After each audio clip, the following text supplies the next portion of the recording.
Hello everyone, this is Sravanthi. Welcome to smart work classes. ఇప్పటివరకు part 4లో అన్ని concepts నేర్చుకుంటూ వస్తున్నాము. మనకి లాస్ట్ పార్ట్ 4లో ప్రొడక్ట్ మెథడ్ వరకు కంప్లీట్ చేసాం. ఈరోజు పార్ట్ 5లో income method and expenditure method will discuss. Let's begin the session. See, income method is known as factor payment method or distributive share method or income paid method or income received method.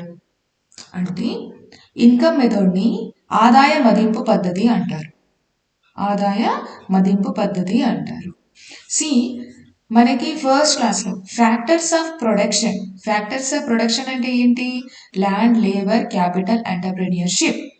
ల్యాండ్కి rent, లేబర్కి salary, wages, క్యాపిటల్కి interest, ఎంటర్ప్రెన్యూర్షిప్కి profit వస్తుంది. Here receives return for providing their services and these returns added to the national income. Yes, ఈ factors of production నుంచి మనకి ఏమైతే వస్తుందో అవుట్పుట్, అది మనం నేషనల్ ఇన్కంలో యాడ్ చేస్తాము. సో ఉత్పత్తి కారకాలు భూమి, శ్రమ, మూలధనం, వ్యవస్థాపన తమ సేవలు అందించడం ద్వారా ప్రతిఫలాలు అంటే బాటకం, వేతనం, వడ్డీ, లాభాలు మనకు వస్తాయి. అవునా? ఈ ప్రతిఫలాలను కలిపితే మనకి ఏమొస్తుందండి? జాతీయ ఆదాయం వస్తుంది. ఉత్పత్తి కారకాల సహాయంతోనే కదా మనకి ప్రొడక్షన్ జరుగుతుంది. Production takes place with the help of factors of production adding all returns to the national income. National ఇన్కమ్ని మనం ఎలా రాసుకోవచ్చు? Dividend plus wages plus interest plus profits plus mixed income. అవునా? ఉత్పత్తి కారకాల సహాయంతో మనకి ఉత్పత్తి జరుగుతుంది. ఈ ఉత్పత్తి విలువ ఉత్పత్తి కారకాలకు చేరుతుంది. ఆ కారక ప్రతిఫలాన్ని కలిపితే మనకి జాతీయ ఆదాయం వస్తుంది. జాతీయ ఆదాయం అంటే ఏంటండి?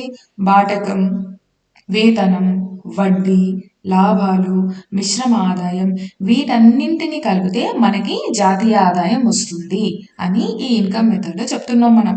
అసలు ఈ ఇన్కమ్ మెథడ్ ఎలా అప్రోచ్ అవుతుంది, ఎలా మనం కౌంట్ చేస్తాము, అసలు ఈ మెథడ్ ప్రొసీజర్ ఏంటో మనం స్టెప్ బై స్టెప్ నేర్చుకుందాము. నోట్ అండి, income received by factors of production can be divided into 2 types. Okay, income received by factors of production can be divided into 2 types, that is domestic factor income and B is NFIA, net factor income from abroad. ఉత్పత్తి కారకాలకు వచ్చే ఆదాయం 2 రకాలుగా విభజించవచ్చు. ఉత్పత్తి కారకాలకు వచ్చే ఆదాయం 2 రకాలుగా విభజించవచ్చు. అది దేశీయ కారకం, ఇంకొకటి విదేశీ నికర ఆదాయం. ఓకేనా? దేశీయ కారకం, నెక్స్ట్ విదేశీ నికర ఆదాయం. సో ఇక్కడ చూడండి, ఉత్పత్తి కారకాలకు వచ్చే ఆదాయం మనము మామూలుగా 2 రకాలుగా అనుకున్నాము. ఒకటి దేశీయ, నెక్స్ట్ నికర విదేశీ కారక ఆదాయం. అందులో మనకి ఇందులో జీడిపి అట్ ఫ్యాక్టర్ కాస్ట్ అన్నామా, అక్కడ దేశీయ కారక ఆదాయం అంటే డొమెస్టిక్ ఫ్యాక్టర్ ఇన్కమ్. దాంట్లో 3 కంపోనెంట్స్ ఉంటాయి. డొమెస్టిక్ ఫ్యాక్టర్ ఇన్కమ్లో, దేశీయ కారక ఆదాయంలో 3 కంపోనెంట్స్ ఉంటాయి. ఆ 3 కంపోనెంట్స్ ఏంటి అంటే compensation of employees, next operating surplus, next mixed income. Okay, first compensation of employees అంటే ఏంటి? నెక్స్ట్ మనకి వచ్చే ఆపరేటింగ్ సర్ప్లస్ ఏంటి? నెక్స్ట్ మిక్స్డ్ ఎగ్జాంపుల్స్ అంటే మిక్స్డ్ ఇన్కమ్స్ ఏంటి అనేది మనం నెమ్మదిగా చూద్దాం. ఓకే, నెక్స్ట్ ఇందులో చూడండి, శ్రమను అందిస్తే వచ్చే ఆదాయమే కంపన్సేషన్ ఆఫ్ ఎంప్లాయీస్. శ్రమను మనం అందిస్తే వచ్చే ఆదాయమే మనకి compensation of employees. Okay, next operating surplus, మూలధనం మరియు ఆస్తుల నుంచి వచ్చేది మూలధనం మరియు ఆస్తుల నుంచి వచ్చేది operating or operation surplus. Next మూడవది ఏంటి? Mixed income. మిక్స్డ్ ఇన్కమ్ అంటే మనము ఉత్పత్తి ప్రక్రియలో ఒకే వ్యక్తి శ్రమను మూలధనాన్ని అందిస్తే వచ్చే ఆదాయం మిశ్రమ ఆదాయం. ఎగ్జాంపుల్స్ చూద్దాం. ఎగ్జాంపుల్స్ కంపెన్సేషన్ ఆఫ్ ఎంప్లాయీస్ కి salaries, wages, allowances etcetera. Operating surplus కి రెంట్, ఇంట్రెస్ట్, రాయల్టీ ఎట్సెట్రా. ప్రాఫిట్లో మళ్ళీ ప్రాఫిట్ దేని ద్వారా అంటే ఎలా చూస్తారు అని అంటే కార్పొరేట్ ట్యాక్సెస్లో ఎలా ఉంది, డివిడెంట్లో ఎలా ఉంది, నెక్స్ట్ అన్డిస్ట్రిబ్యూటెడ్ ప్రాఫిట్లో ఎలా ఉంది, అన్డిస్ట్రిబ్యూటెడ్ ప్రాఫిట్స్లో ఎలా ఉంది అని. నెక్స్ట్ మిక్స్డ్ ఇన్కమ్లో ఏమేమి వస్తాయి? మిక్స్డ్ ఇన్కమ్లో నెక్స్ట్ సెల్ఫ్ ఎంప్లాయిడ్ ఉండొచ్చు, లేకపోతే ఫ్యామిలీ ఫార్మింగ్ అండ్ ఎంటర్ప్రైజెస్ ఉండొచ్చు. వీటి గురించి మనం ఇప్పుడు నేర్చుకుందాం. What is compensation of employees? The compensation rewards that workers and employees received for providing their labor. Okay, employees receive for providing they labour. ఏమవుతుంది? Employees receive చేసుకుంటున్నారు ఏంటి? వాళ్ళ లేబర్ని ప్రొవైడ్ చేస్తేనే కదా వాళ్ళకి ఈ కంపెన్సేషన్ వస్తుంది అని చెప్తున్నారు. సో 3 టైప్స్ ఉంటాయండి. 3 types, that is wages, salaries in monetary form. Example salaries, DA, HRA, bonus etcetera. Next compensation in kind. Compensation in కైండ్లో ఎగ్జాంపుల్స్ ఏముండొచ్చు? Free housing, medical cares, free uniform, food, ఓకేనా, free education, transportation, interest free loan facility. Okay, so see free education కానీ interest free loan facilities all are comes under compensation in kind. Next employees contribution to social security schemes. Example provident fund, insurance, pension, gratitude etcetera. Compensation of employees అంటే ఏంటిదంటే employees receive for providing their labour. Okay, so వాళ్ళ లేబర్ని వాళ్ళు శ్రమను అందిస్తే అప్పుడు వీళ్ళకి ఇవన్నీ వస్తాయి అని చెప్తున్నారు. ఇది శ్రామికులు ఉద్యోగస్తులు తమ శ్రమను అందించుట ద్వారా పొందే పరిహారం అండి. ఓకేనా, శ్రామికులు మరియు ఉద్యోగస్తులు వాళ్ళు అందించడం ద్వారా, వాళ్ళ శ్రమని అందించడం ద్వారా పొందే పరిహారమే ఇది 3 విధాలుగా ఉంటుందని చెప్తున్నారు. ఇదేంటిది? First wages, salaries in monetary form. ద్రవ్య రూపంలో గల వేతనాలు. ద్రవ్య రూపంలో గల వేతనాలు. నెక్స్ట్ వస్తు రూపంలో అందించే పరిహారం. ఇది వస్తు రూపంలో అందించే పరిహారం. ఓకే, నెక్స్ట్ వచ్చేసి మనకి యాజమాన్యం ఉద్యోగులకు ఇచ్చే సాంఘిక భద్రత చెల్లింపులు. యాజమాన్యం ఉద్యోగులకు ఇచ్చే సాంఘిక భద్రత చెల్లింపులు. ఓకే, సి ఇప్పుడు ద్రవ్య రూపంలో గల వేతనాలకి జీతం, DA, HRA, OTA, bonus, whatever it is, ఇవన్నీ ఎగ్జాంపుల్స్. వస్తు రూపంలో అందించే వాటికి వడ్డీ లేకుండా రుణ సదుపాయం, ఉచిత గృహం, వైద్యం, ఉచిత యూనిఫామ్, ఆహారం, ఉచిత విద్య, రవాణా, ఇవన్నీ ఎగ్జాంపుల్స్. యాజమాన్యం ఉద్యోగులకు ఇచ్చే సాంఘిక భద్రత చెల్లింపులు ఇవేంటి? పిఎఫ్, జీవిత బీమా, ఇన్సూరెన్స్ అంటే జీవిత బీమా, రిటైర్మెంట్ పెన్షన్, ఓకేనా, గ్రూప్స్, గ్రాటిట్యూడ్, అన్ని వీటికి examples. Next operating surplus. Income generated from owing capital and ownership, that is from asset కావచ్చు అండ్ ఎంటర్ప్రినర్షిప్ కావచ్చు. See income generated from owing capital and ownership, that is from asset and entrepreneurship. Here the land and buildings are subjected to income tax. Land and buildings are subjected to income tax. Rent of self occupied house is also income tax. Income tax లో ఏమేమి వస్తాయని question రావచ్చు. అప్పుడు land, buildings and rent of self occupied house ఇవన్నీ income tax లో వస్తాయని మనం like analyse చేసుకోవాలి. Next, interest and on loans and deposits. డిపాజిట్ల మీద, లోన్స్ పైన ఇంట్రెస్ట్ రావటం. And this includes royalties received when mines are leased. Okay. Next, patent rights and royalty received on copy rights. ఇవన్నీ operating surplus లోనే రాయొచ్చు. Rent, interest, royalties. Rent, interest, royalties are part of income from property. అంతే కదా, income from property. ఇప్పుడు patent rights, copyrights దేన్ని అంటామంటే ఏదైనా ఏ పర్సన్ ఒక ఇంటర్నేషనల్ లెవెల్లో ఆర్టికల్ రాశారనుకో, ఆర్టికల్ పబ్లిష్ అయిపోయింది, ఆయనకి ఒక ఐఎస్ఎస్ఎన్ కోడ్ అని ఇస్తారు. ఓకే, ఆ కోడ్ ఏదైనా 1111 అలా ఉండొచ్చు.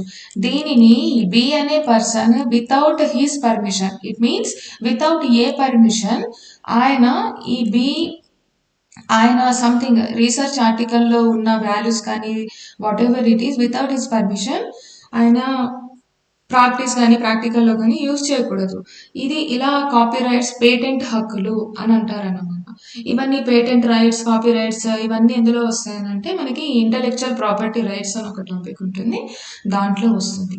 Okay, see here operating surplus అంటే అర్థమైందా అండి? Land, buildings, rent of self occupied houses are ఇవన్నీ మనకి ఇన్కమ్ ట్యాక్స్ లో వస్తుంది అని అంటున్నారు.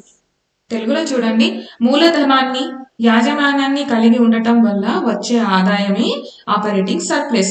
అంటే ఆస్తులు, వ్యవస్థాపన నుంచి వచ్చే ఆదాయం అన్నమాట. ఆస్తులు, వ్యవస్థాపన నుంచి వచ్చే ఆదాయం. ఫ్రమ్ అసెట్ ఆస్తులు, నెక్స్ట్ వ్యవస్థాపన, ఫ్రమ్ ఎంటర్ప్రెన్యూర్షిప్ నుంచి వచ్చే ఆదాయం. భూములు, భవనాలు కలిగి ఉండటం వల్ల మనకి రెంట్, బాటకం వచ్చును. ఓకే, నెక్స్ట్ రుణాలపై, డిపాజిట్లపై వడ్డీ వస్తుంది. నెక్స్ట్ గనులు లీజుకి ఇచ్చినప్పుడు వచ్చే రాయల్టీ, పేటెంట్ హక్కులు, కాపీ రైట్స్ వంటి ఇవన్నీ రాయల్టీలో భాగం. ఓకే, నెక్స్ట్ రెంట్ కానీ, ఈ ఇంట్రెస్ట్ కానీ, రాయల్టీస్ అనేవి ఎందులో వస్తుందండి? ఇన్కమ్ ఫ్రమ్ ప్రాపర్టీలో మనం ఉదాహరణలుగా చెప్పవచ్చును. నెక్స్ట్ దీంట్లో B, dividends to the shareholders of company. Dividends to the shareholders of company. ఇందులో ఫస్ట్ ఏమవుతుందంటే చూడండి, చిన్న కాన్సెప్ట్ ఇది. ఫస్ట్ మనం నేర్చుకోవాల్సింది ఏంటి ఇందులో? Undistributed profits. అన్డిస్ట్రిబ్యూటెడ్ ప్రాఫిట్స్ అంటే ఏంటి? అన్డిస్ట్రిబ్యూటెడ్ ప్రాఫిట్స్ అంటే ఏంటి అంటే large companies do not distribute all their income to shareholders in the form of dividends. Okay, so they keep some income undistributed. It is called undistributed profits. అంటే పెద్ద కంపెనీలు తమ మొత్తం ఆదాయాన్ని షేర్ హోల్డర్స్ కి డివిడెంట్ రూపంలో పంచిపెట్టవు. Dividend రూపంలో పంచిపెట్టవు. కొంత ఆదాయాన్ని వాళ్ళు ఏం చేస్తారు? పంచిపెట్టకుండా వాళ్ళ దగ్గర పెట్టుకుంటారు. దీనినే పంచిపెట్టబడని లాభాలు అంటారు. పంచిపెట్టబడని లాభాలు,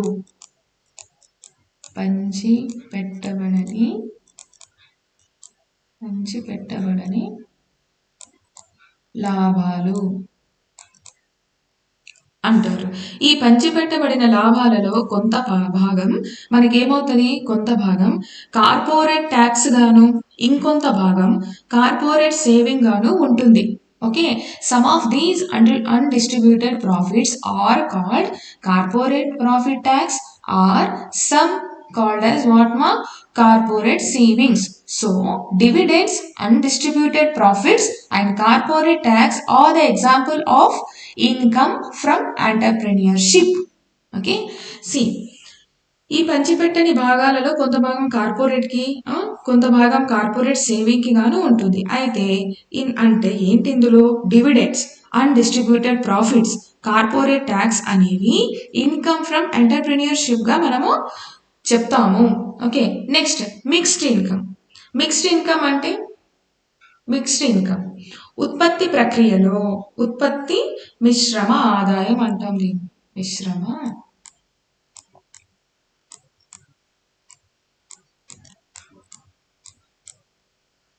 మిశ్రమ ఆదాయం అంటారు. ఇందులో తెలుగు వాళ్ళు రాసుకోండి. Company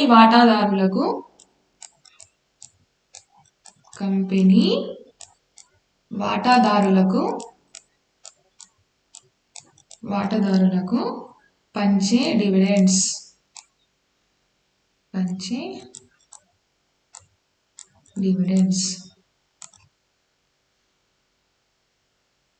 okay. సో ఇందులో ఏం లేదు, లార్జ్ కంపెనీస్ అంతా మనకి లార్జ్ కంపెనీ ఏదైనా ఏ అనే కంపెనీ లార్జ్ కంపెనీ అనుకోండి, అందరు షేర్ హోల్డర్స్కి కంప్లీట్గా మనీ ఇవ్వదు, కొంత మనీ వాళ్ళ దగ్గర పెట్టుకుంటుంది. ఆ మనీని మనం అన్డిస్ట్రిబ్యూటెడ్ ప్రాఫిట్స్ అంటాము. ఓకేనా. తర్వాత ఏమవుతుంది, ఆ అన్డిస్ట్రిబ్యూటెడ్ ప్రాఫిట్ కొంత కార్పొరేట్గా గాను కొంత కార్పొరేట్ సేవింగ్గా గాను ఉంటుంది. కొన్ని ఎగ్జాంపుల్ చెప్పాము, dividends, undistributed profits, corporate tax and examples for what మా income from entrepreneurship. Very simple. Okay, next mixed income, mishrama adayam. The income generated when a single person provides both labor and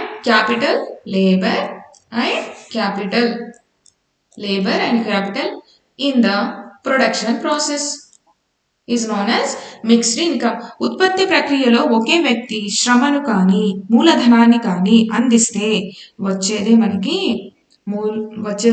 మిశ్రమ ఆదాయం. అంటే మిశ్రమ ఆదాయంకి examples ఏమైనా ఉన్నాయా ma'am? ఉన్నాయి. See that is some of it is labour income and some of it is income from property and entrepreneurship. Example చెప్తాను. Income from own business, మనదే మూలధనం ఉంటుంది, మనదే క్యాపిటల్ ఉంటుంది. ఓకేనా, మనదే క్యాపిటల్, మూలధనం మనమే పెడతాం, ఇన్వెస్ట్మెంట్. తర్వాత మనదే శ్రమ ఉంటుంది. అవునా, శ్రమ మనమే మొత్తం చూసుకోవడము, అన్నీ చేయడం, మనమే మన ఓన్ బిజినెస్లో ఎక్స్ట్రా కాన్సన్ట్రేషన్ ఉంటుంది అనమాట మన ఓన్ బిజినెస్లో. Next carpenters examples, service provided by doctor. అవునా, service provided by doctor at his clinic. Next, a farmer working on his farm. Farmer working is on farm. So ఇవన్నీ ఆయననే శ్రమ పెడతాడు, మళ్ళీ ఆయననే పంటలు పండించడము, మళ్ళీ మార్కెట్ యార్డ్కి తీసుకురావడం, ఇవన్నీ ఆయనే చూసుకుంటాడు ఆయన. నెక్స్ట్ డాక్టర్ కూడా వాళ్ళ క్లినిక్లో మొత్తం ఆయనే చూసుకోవాలి, ఆయననే క్యాపిటల్, ఆయననే శ్రమ. These are the some examples mixed ఇన్కమ్కి ఏంటి అనేది. నెక్స్ట్ మనం ఏం చేసాము, ఇప్పుడు మనకి ఉత్పత్తి కారకాల దృష్ట్యా మనకి ఏమన్నాము, దేశీయ కారక ఆదాయం నుంచి, డొమెస్టిక్ ఫ్యాక్టర్ ఇన్కమ్ నుంచి మనకి ఏమేమి, compensation of employees plus operating surplus plus mixed income చదివాము. నెక్స్ట్ మనకి ఇంకొకటి చెప్పాను, నికర విదేశీ కారక ఆదాయం, net factor income from abroad. ఇప్పుడు అది చదువుకుందాం. దీనిని నికర విదేశీ కారక ఆదాయం అంటాం. NFIA, ఇది ఆల్రెడీ మనం ప్రీవియస్ స్లైడ్స్లో అన్ని చదువుకున్నాము.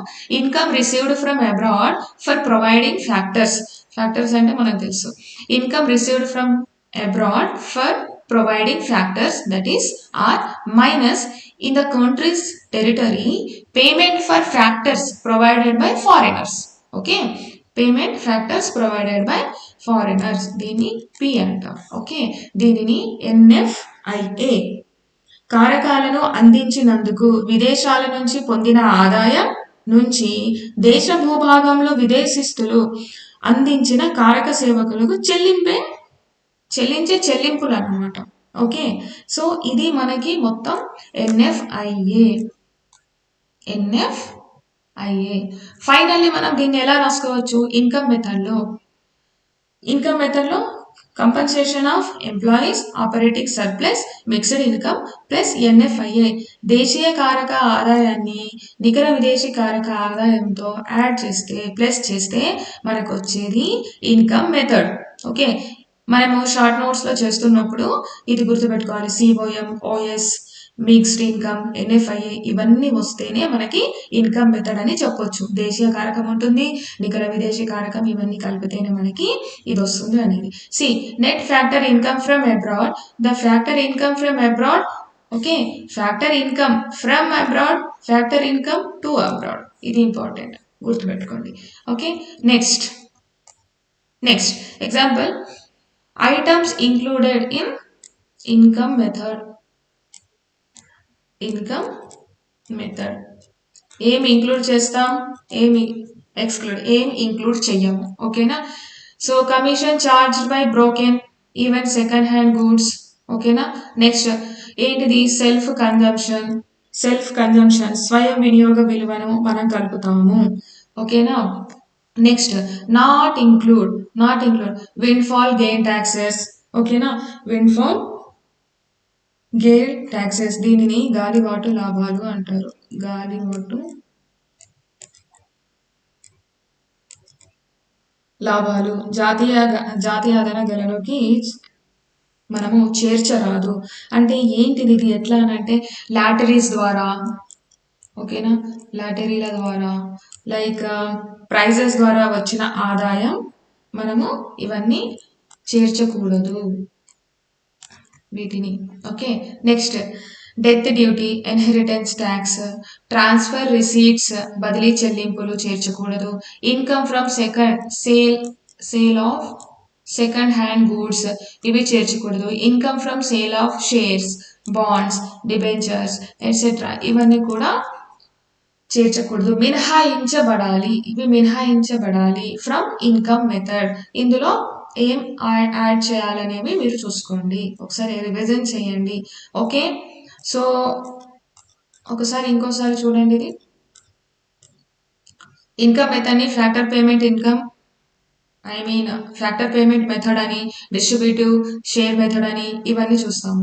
ఫ్యాక్టర్ ప్రొడక్షన్ లో వీటి వల్ల మనకు రిటర్న్స్ వస్తాయి, వీటి వచ్చిన అవుట్పుట్ ద్వారా మనం నేషనల్ ఇన్కమ్ లో యాడ్ చేస్తాము. ప్రొడక్షన్ అనేది ఫ్యాక్టర్ ఆఫ్ ప్రొడక్షన్ వల్లే అవుతుంది అని అంటాము. ఓకే. నెక్స్ట్ మనకి ఇవి 2 ఫ్యాక్టర్స్ ఉంటాయి, దేశం నుండి వచ్చేది, నెక్స్ట్ నికర విదేశీ కారకాల నుండి వచ్చేది. రైట్. సో కంపోనెంట్స్ ఆఫ్ ఈ ఫ్యాక్టర్ కాస్ట్ 3 టైప్స్ లో ఉంటాయి. దట్ ఈ composition of employees, operating surplus and మనకి మిక్స్డ్ ఇన్కమ్. కొంచెం ఫాస్ట్ గా పోతున్నాను, రివిజన్ కదా. నెక్స్ట్ కంపన్సేషన్ ఆఫ్ ఎంప్లాయీస్, ద్రవ్య రూపంలో గల వేతనాలు, వస్తు రూపంలో అందించే పరిహారాలు. నెక్స్ట్ సాంఘిక భద్రతా చెల్లింపులు. ఇవన్నీ these are the monetary forms and the compensation in kind and the employer's contribution to social security. ఈ ఏబిసి మీరు నార్మల్ ఆన్సర్ రైటింగ్ లో మనం ఆరో మార్క్స్ పెట్టుకొని రాసినా మనకి మార్క్స్ వస్తాయి. ఒక్కొక్క ఎగ్జాంపుల్ 2 ఎగ్జాంపుల్స్ ఇచ్చిన will get good marks. Next operating surplus, it consist of what మా land or buildings. These are the examples for this. So interest on loans and deposits, rent, interest, royalties are the part of the income from property. Next ma dividend to the shareholders of it. Some of the large companies do not distribute all their income. They kept కొంచెం వాళ్ళ side పెట్టుకుంటారు, దాన్ని మనం undistributed profits అంటాము. These undistributed profits are either corporate savings or corporate taxes. So these are the examples for income from entrepreneurship. Okay. Next, mixed income. When a single person provided both labor and capital in the production process is known as mixed income. So mixed income ki enti own clinic undali, farmer ఆయన working లో అన్ని చూసుకోవడాలు, తర్వాత own business, carpenter business, whatever it is, these are the example for mixed income. Next NFIA, received from abroad for providing factors minus country's tertiary payment for factors provided by foreigners. These are the examples. And ఇవన్నీ final గా మనము income method లో COM plus OS plus mixed income plus NFIA దేశీయ కారక ఆదాయాన్ని, నికర విదేశీ కారక ఆదాయాన్ని మనము యాడ్ చేయాలి. వచ్చినప్పుడే మనకి ఇన్కమ్ మెథడ్ వస్తుంది. Next what to exclude, include. This is final. ఇది మనకి షార్ట్ నోట్స్ లాగా మీరు ఒక పేపర్లో రాసుకోండి అండ్ రివిజన్ చేస్తూ ఉండండి. Next come to last method మా ఎక్స్పెండిచర్ మెథడ్. ఎక్స్పెండిచర్ మెథడ్ నేను ఫస్ట్ మీకు చెప్పాను, ఇది అందరు ఇప్పుడు ఫాలో అవుతున్నారు బికాస్ డాటా అవైలబిలిటీ చాలా ఫ్లెక్సిబుల్ గా ఉంది అని, అవునా. So letters will discuss what is expenditure method and income method. Product method కంటే ఇది ఎందుకు అంత ఈజీగా ఉంటుంది మనం చూద్దాం అసలు. ఓకే. ఎక్స్పెండిచర్ మెథడ్ అన్నా, ఇన్కమ్ డిస్పోజబుల్ ఇన్కమ్ అన్నా, next consumption and investment method అన్న ఒకటి. తెలుగులో దీనిని వ్యయ మదింపు పద్ధతి అంటారు. వ్యయ మదింపు పద్ధతి.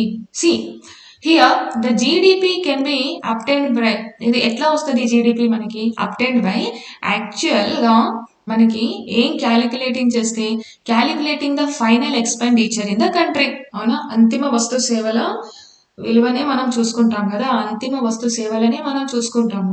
Yes, the GDP can be obtained by calculating the final expenditure in the economy. It is calculated by the final expenditure on final goods. These final goods can be either consumption or investment. Yes, so that it can be obtained by adding final consumption expenditure and final investment expenditure. Yes, so final ఈ problem ఈ మొత్తాన్ని మనం ఏం చూసుకుంటాము, మనకు అర్థమైంది ఏంటి అని అంటే కన్జంప్షన్ అండ్ ఇన్వెస్ట్మెంట్ మెథడ్. ఇందులో మనకి దీస్ ఆర్ ద 4 సెక్టార్స్, 4 రంగాలు ఉంటాయి. Final expenditure in a countries territory. 4 రంగాల ద్వారా ఏమేం వ్యయాలు జరుగుతాయి చూద్దాం. 4 రంగాల ద్వారా ఏమేం మనకు వ్యయం జరుగుతుంది. 4 రంగాలు ఏంటిది, 4 రంగాలు ఏంటిది అని చర్చించే ముందు తెలుగు వాళ్ళకి చూద్దాం. ఇప్పుడు ఆర్థిక వ్యవస్థలో జరిగే అంతిమ వ్యయం లెక్కించడం ద్వారా మనకి జీడిపిని పొందవచ్చు. అవునా, అంతిమ వస్తు సేవలపై చేసే అంతిమ వ్యయం ద్వారానే మనం గణిస్తాం. అవునా, సో అంతిమ వస్తువులు అనేవి వినియోగానికి కానీ పెట్టుబడికి కానీ కావచ్చు. మనము అంతిమ వస్తువులు అనేది వినియోగం కూడా యూజ్ చేయవచ్చు, ఆ పెట్టుబడిగా మనము పెట్టొచ్చు. అవునా, అంటే అంతిమ వినియోగ వ్యయం, అంతిమ పెట్టుబడి వ్యయం. అంతిమ వినియోగం అంటే కన్జంప్షన్, అంతిమ వినియోగం అండ్ అంతిమ వ్యయం. వీటిని కలుపుట ద్వారానే మనకి కన్జంప్షన్ అండ్ ఇన్వెస్ట్మెంట్ మెథడ్ వస్తుంది. ఒక దేశ భూభాగంలో అంతిమ వ్యయం చేసే రంగాలు 4. అంతిమ వ్యయం చేసే రంగాలు 4. అదేంటి, గృహ రంగం, సంస్థల రంగం, ప్రభుత్వ రంగం, విదేశీ వ్యాపార రంగం. House hold sectors, business and producing sector, government sector, rest of the world. These are the 4 sectors of final expenditure in a country's territory.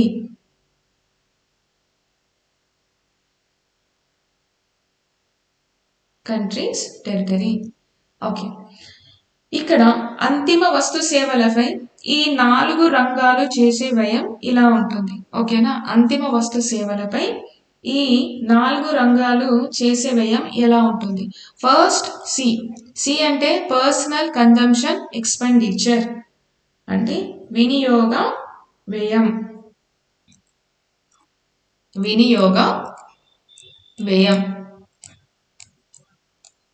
ఓకేనా. ఇన్వెస్ట్మెంట్ అంటే పెట్టుబడి వ్యయం.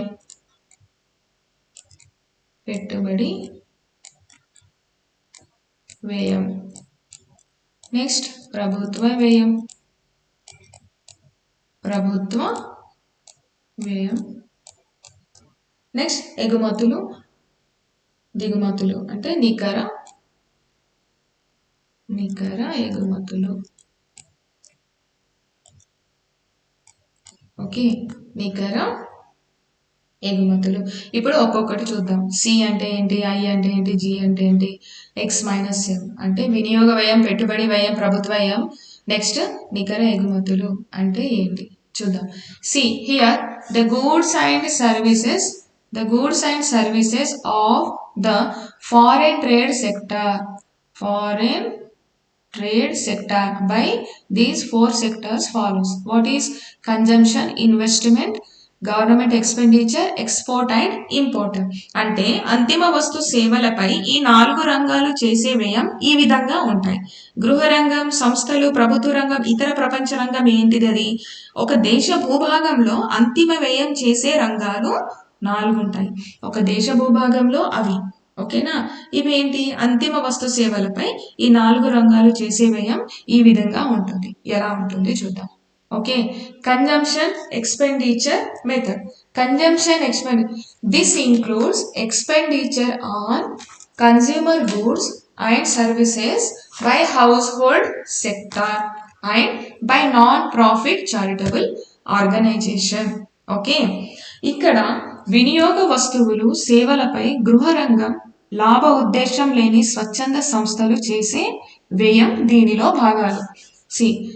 These include expenditure on consumer goods and services by household sectors and by non-profit charitable organization includes. Next, expenditure on non-durable goods such as food, beverages, soaps, toothpaste, and ఇక్కడ durable goods like TVs, furniture, cars, bikes, etc.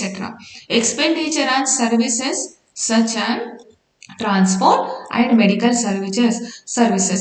The cost of these calculated based on the retail prices in the market. ఇక్కడ ఏంటి మన్నిక లేని అంటే non durable goods, మన్నిక లేని goods. Next మన్నిక గల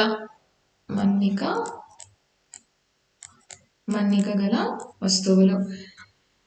మన్నిక లేనివి ఏంటి? మన్నిక లేని నాన్ డ్యూరబుల్ గూడ్స్ కానీ అందులో చేసే వ్యయం, మన్నిక గల వాటిపై చేసే వ్యయము, ఇవన్నీ మనకి మార్కెట్ ధరల ఆధారంగా పరిగణిస్తారు. These are the consumption. మనం కన్జంప్షన్ ఎలా చేస్తాము, ఎక్స్పెండిచర్ ఎలా చేస్తాము అనేది ఉంటుంది. ఇక్కడ very important, I will tell one note. See, buying a new house is not a consumption expense. See, buying a new house is not a consumption expense. It's a falls under where ma investment expense. Question iyochu. Buying a new house is example of what ma? Investment expenditure. తర్వాత మళ్ళీ ఏదైనా మామూలుగా investment expenditure అంటాడు, entrepreneurship expenditure అంటాడు, government expenditure అంటారు, all the above, only 1, 2 only, none of the above, ఇలాంటివి కూడా రావచ్చు. ఓకేనా? Expansion should be incurred on current production only. Next, it should not be incurred on old cars and old items. అంటే ఏం చెప్తున్నారు? నూతన ఇల్లు కొనుగోలు వినియోగం అనేది ఇది మనకి వ్యయం కాదు, వినియోగ వ్యయం కాదు, ఇది పెట్టుబడి వ్యయం. పెట్టుబడి వ్యయం,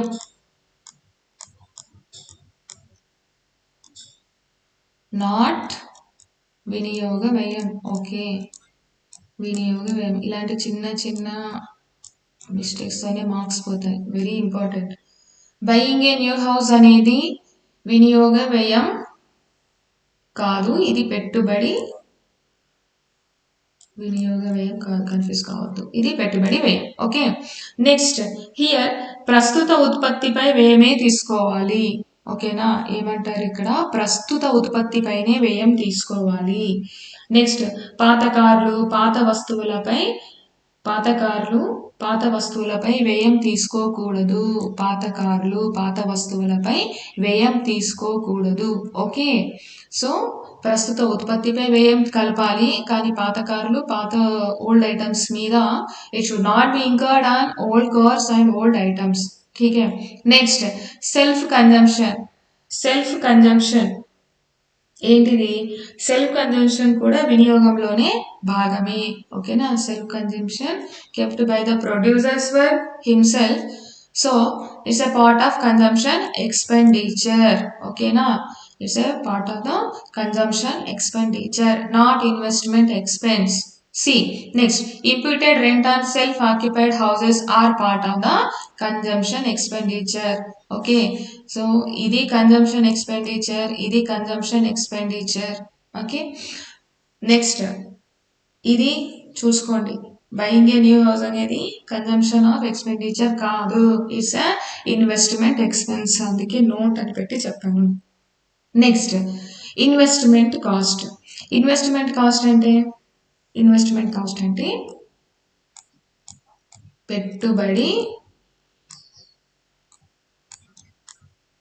పెట్టుబడి వ్యయం. So investment cost is increase in physical capital goods. Increase in physical capital goods. Capital expenditure is called capital expenditure is called gross domestic capital formation. These gross domestic capital formation has three components. What are they? That is fixed investment known as gross fixed capital formation, and second one is expenditure on residential house, and third one is change in inventories. Okay, see, increase in physical capital goods known as investment cost, that is capital expenditure is also known as gross domestic capital formation. It has three components. What more? That is fixed investment, gross fixed capital formation, expenditure on residential house, and change in the inventory. These are the three components of GDCF. So let us will discuss one by one. What is fixed investment? Okay, fixed investment, it is a expenditure on new plant,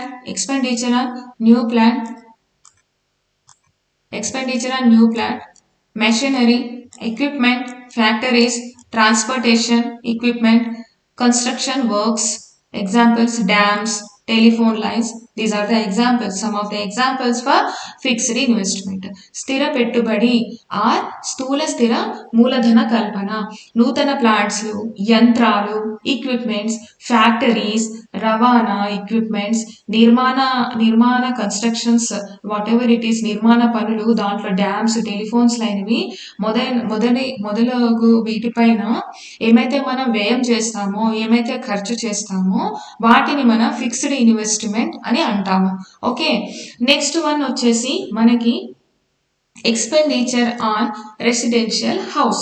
It's very important. Expenditure మనకి ఈ question ఇందులో నుంచి రావచ్చు exam లో. Expenditure on residential house, expenditure on construction of new house మనం కడుతున్నప్పుడు మనకి iron, cement, wood, whatever it is, bricks, labour etcetera మనకి కావాలి. Is the cost incurred by the builder on it. Okay, so this is called commodity flow approach. ఇలా అడుగుతాడు, the term commodity flow approach related to which concept? Okay, commodity flow approach related to which concept? Okay, ఇలా అడుగుతారు. So major repairs or renovations are part of construction of house is a part of investment. See, is very important. ఇవన్నీ construction of house అనేది part of investment. Last slide లో మనం చూసుకున్నాము. Okay, స్థిర పెట్టుబడి, స్థూల స్థిర మూలధన కల్పన, ఇది మనం చూసుకున్నాం. నెక్స్ట్ వచ్చేసి రెసిడెన్షియల్ హౌస్ పై చేసే వ్యయం. నూతన ఇండ్లు మనం నిర్మాణం చేసేటప్పుడు మనకి ఇనుము, సిమెంట్, మనకి వుడ్, ఇటుకలు, శ్రమ మొదలగునవి మనమి వానిపై బిల్డర్ చేసే వ్యయం, అది చూస్తాము. దీనినే మనము కమోడిటీ ఫ్లో అప్రోచ్ అంటారు. మేజర్ రిపేర్స్, రినోవేషన్స్ కూడా దీనిలోనే భాగం. ఓకేనా, ఇండ్ల నిర్మాణం అనేది పెట్టుబడిలో భాగం. అని ఈ ఎక్స్పెండిచర్ ఆన్ రెసిడెన్షియల్ హౌస్ పై చేసే వ్యయంలో మనం తెలుసుకుంటున్నాం. Next note see, there is a slight difference between investment in capital goods and investment in housing. Housing is purchased by households. Yes, house ఎవరు తీసుకుంటారు? హౌస్ హోల్డ్స్ తీసుకుంటారు. While capital goods are purchased by firms. Okay, capital goods లో పెట్టుబడికి, ఇండ్ల నిర్మాణంలో పెట్టుబడికి కొంచెం difference ఉంటుంది, అవునా? సో ఇండ్లు అనేది గృహ రంగంచే కొనుగోలు చేయబడగా మూలధన వస్తువులు సంస్థలచే కొనుగోలు చేయబడతాయి. Very important. I will repeat again. There is a slight difference between the investment in capital goods and the investment in housing. Housing is purchased by households, while capital goods are purchased by firms. Let it be in Telugu. Capital goods లో పెట్టుబడికి and ఇండ్ల నిర్మాణంలో పెట్టుబడికి కొంచెం difference ఉంటుంది. Okay, ఇండ్లు అనేవి గృహ రంగంచే కొనుగోలు చేయబడగా మూలధన వస్తువులు సంస్థలచే కొనుగోలు చేయబడును. Okay, it's very important. That's why I repeated 2 times. వినండి. నెక్స్ట్ థర్డ్ వన్ ఈజ్ ఏంటిది? చేంజెస్. ఓకే, నిల్వలో మార్పు.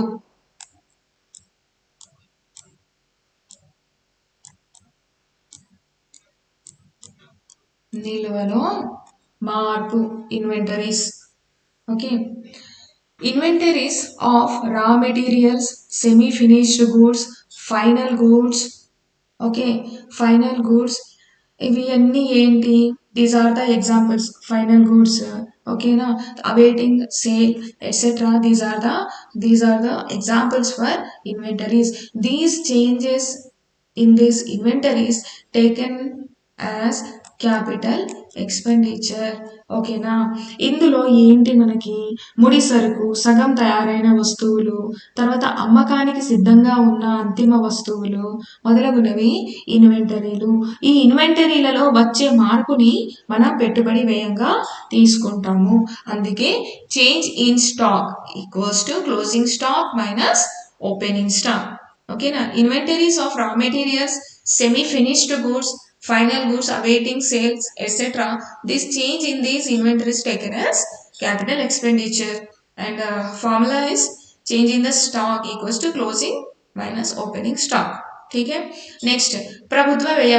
प्रभुत्व व्यय,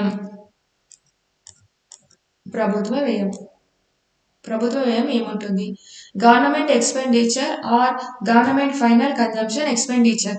it includes administration, defence, peace agreements, education, medical welfare services, okay, etcetera. చాలా ఉంటాయి.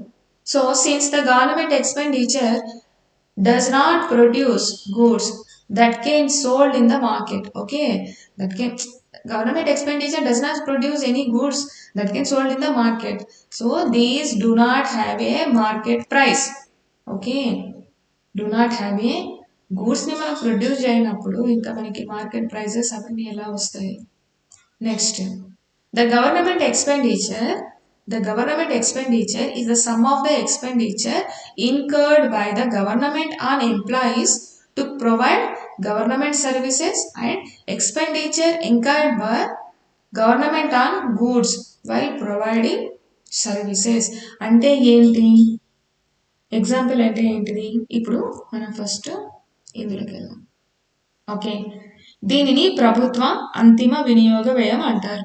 ఓకేనా, ప్రభుత్వ వ్యయం ఆర్ ప్రభుత్వ అంతిమ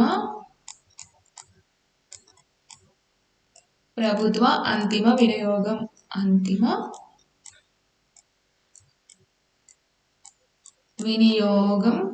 వినియోగ వ్యయం. ఓకే, సి పరిపాలన, రక్షణ, శాంతి ఒప్పందాలు, విద్య, వైద్య, సంక్షేమ సేవలపై వ్యయం. ఓకే, తర్వాత ఇవన్నీ ఎవరు చేస్తారు? ప్రభుత్వ వ్యయం. ప్రభుత్వ వ్యయం వల్ల మార్కెట్లో అమ్మే వస్తువులు ఉత్పత్తి కావు కాబట్టి వీటికి మార్కెట్ ధరలు ఉండవు. ఓకే, వీటికి మార్కెట్ ధరలు ఉండవు. ప్రభుత్వ సేవలు అందించేందుకు ప్రభుత్వం ఉద్యోగస్తులపై చేసే వ్యయం. ఇప్పుడు మనము government expenditure is the sum of the expenditure incurred by the government on employees to provide government services and expenditure incurred by the goods and while providing services. So ఉద్యోగస్తులపై చేసే వ్యయం, ప్రభుత్వం సేవలు అందించేటప్పుడు వస్తువులపై చేసే వ్యయం కలిపితే ప్రభుత్వ వ్యయం వస్తుంది. నెక్స్ట్, అయితే ఈ ప్రభుత్వ సేవలు మార్కెట్ ధరలలో అమ్మకపోయినప్పటికీ నామమాత్రపు రుసుము తీసుకోవచ్చు. However, even if government services are not sold at market prices. Yes, government services not sold at market prices, but they can be charged a nominal fees. Example, nominal fees in hospital fees, education ఇన్స్టిట్యూషన్స్లో మనము nominal fees తీసుకోవచ్చు. ఓకేనా, nominal fees in hospitals and fees in educational institute. See if such as revenue is deducted from expenditure, revenue మనం expenditure నుంచి deduct చేస్తే will get net expenditure. Okay, so employee compensation is in the form of wages, salaries, social payments. Okay, here note government final consumption expenditure ని ఎలా రాసుకోవచ్చు అంటే compensation of employees. Yes, right, plus net purchase of goods and services in domestic market. Yes. Next net purchase of goods and services from abroad. Very important. Government final consumption expenditures ఎలా రాయొచ్చు?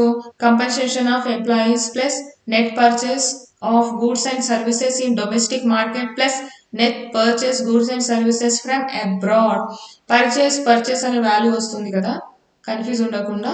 Purchase value అంటే ఏంటిదంటే purchase value minus sale value, ఎంతకు తీసుకుంటున్నామో minus ఎంతకి అమ్ముతున్నాము, subtracting. Okay, then we'll get purchase value. Next export and imports. ఎగుమతులు దిగుమతులు, నికర ఎగుమతులు అంటే ఏంటి? If the value of export of goods and services in is subtracted అంటే మైనస్ చేయాలి from the value of imports. Okay, exports నుంచి imports చేయాలి. ఎక్స్పోర్ట్స్ నుంచి ఇంపోర్ట్స్ చేస్తే మనకి నెట్ ఎక్స్పోర్ట్స్ ఆర్ అప్టైన్ అంటున్నారు. ఓకేనా? So exports and imports either positive ఉండొచ్చు ఆర్ నెగిటివ్ ఉండొచ్చు, ధనాత్మకంగా ఉండొచ్చు, రుణాత్మకంగా కూడా ఉండొచ్చు. వస్తు సేవల ఎగుమతుల విలువల నుంచి దిగుమతుల విలువను తీసివేస్తే వచ్చేదే మనకి నికర ఎగుమతులు. ఇది ధనాత్మకంగా కానీ రుణాత్మకంగా కానీ ఉంటుంది. ఓకే, వెరీ ఇంపార్టెంట్ ఈ question. Why should export and imports to be included in domestic expenditure in the cost valuation method? Why should export and import to be included domestic expenditure law in the cost of valuation method? చెప్పండి. It means ఆలోచించాలి కొంచెం. Even though the foreigners spend an example, ఇది answer ఇంటర్వ్యూలో అడిగితే చెప్పండి. Even though the foreigner spend and exports, those goods are part of domestic production because they are produced on domestic soil, right? Even though foreigner spend on export, those goods are part of the domestic soil. Next, although the imports are produced abroad, the expenditure on them is part of domestic expenditure. అందుకే cost valuation మెథడ్లో మనము domestic ఎక్స్పెండిచర్లో మనం export and ఇంపోర్ట్స్ని include చేస్తాము. So ఇందులో తెలుగులో చూడండి, వ్యయ మదింపు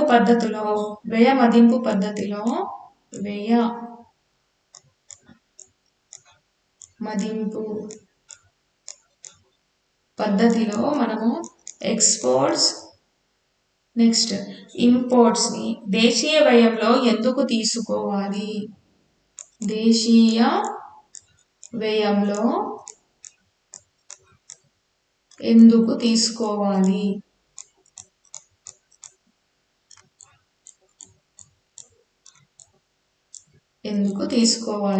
ఓకే, దేశీయ వ్యయంలో ఎందుకు తీసుకోవాలి అంటే ఎగుమతులపై విదేశస్తులు వ్యయం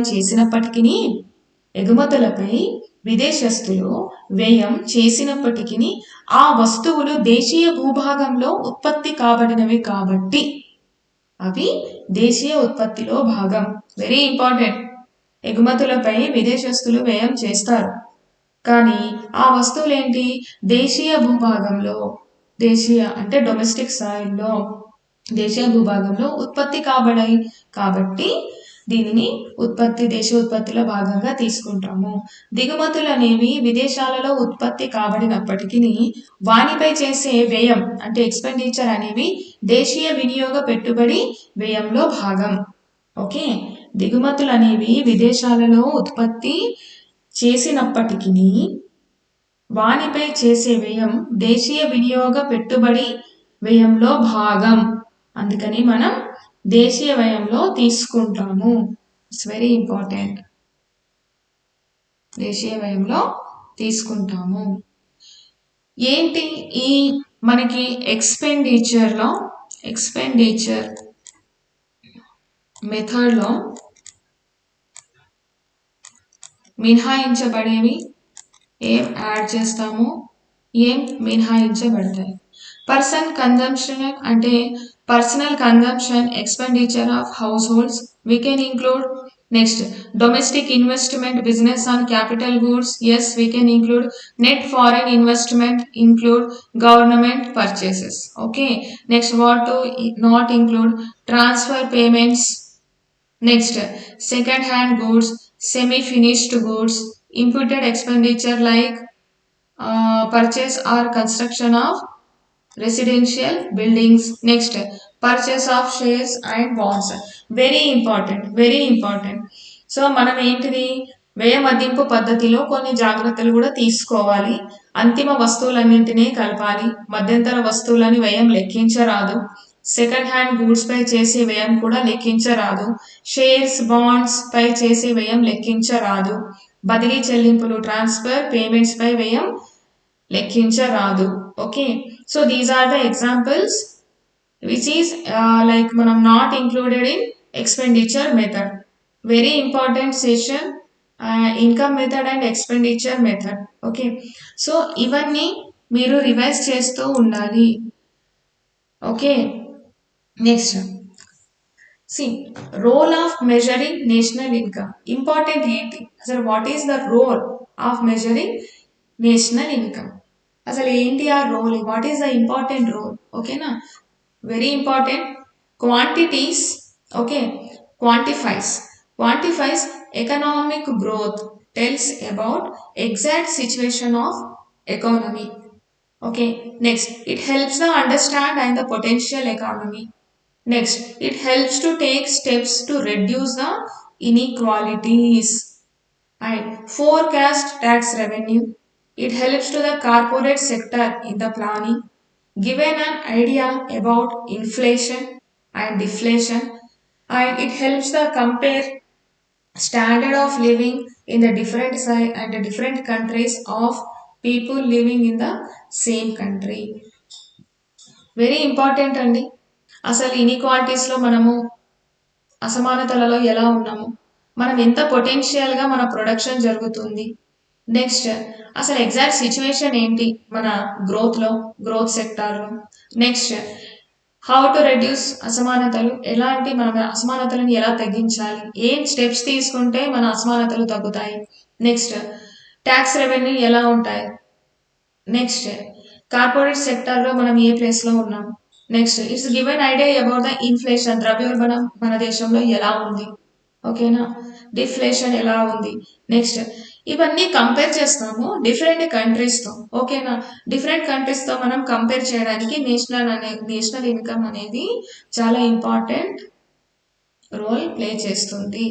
next, what are the limitations, ఏం లిమిటేషన్స్ ఉండొచ్చు to measure national income? What are the limitations? Measure domestic economic performance. Yes, these are the limitations, not social welfare. See, measure the domestic economic performance, not social welfare, and not capture non-market transactions like homemakers, barter based activities. కొన్ని limitations ఉన్నాయి కదా, గృహిణి సేవలను మనం తీసుకోకూడదు, ఏవి exclude చేస్తున్నాము, ఏవి ఇంక్లూడ్ చేస్తున్నాము, these are the limitations. Not on account negative externalities of economies and environmental degradations, industrial waste, ఇవన్నీ వీటికి కొన్ని లిమిటేషన్స్ ఉంటాయి. Difficult in data collection, okay, ఒక దగ్గర ఒక డాటా, ఇంకో దగ్గర వేరే ఇయర్లో వేరే data, these are the difficulties.